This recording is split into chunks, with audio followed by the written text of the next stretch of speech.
Пред 26 години, на 17 мај 1990 година, Меѓународната здравствена организација ја исфрла хомосексуалноста од листата на болести и перверзии.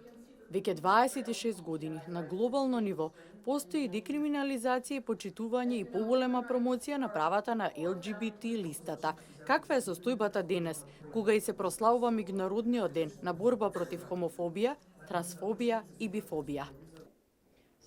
Значи, ние како Обединетите нации, како институција која целосно ги почитува човековите права, ги поддржуваме активистите во државата кои што се занимаваат со заштита и промовирање на правата на ЛГБТИ заедницата, со цел да нема дискриминација врз основа на сексуалната ориентација или родовиот идентитет. За жал, овие два критериуми се уште не се присутни во Законот за заштита од дискриминација.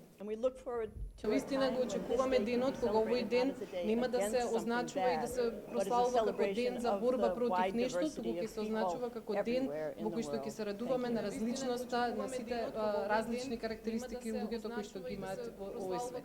26 години подоцна во Македонија статусот и правата на ЛГБТ лицата се во загрижувачка состојба. Ние сме сведоци на веќе неколку годишно тотално неказнување на кривичните дела од омраза, застосата од омраза, заснуване на сексуална ориентација и родов идентитет.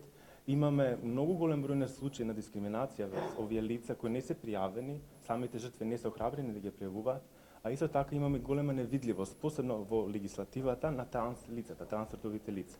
Тоа значи дека не постои никаква правна рамка овие лица да си ги остварат своите права. Станува збор за заедница која е на маргините на општеството континуирано и која не наоѓа простор самата себе си да се реализира.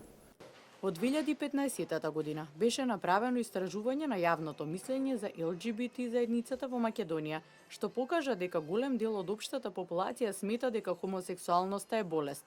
Но од ЛГБТ заедницата велат дека тој им представува мотив за работа на можности и политики што ќе доведат до подобрување на оваа ситуација.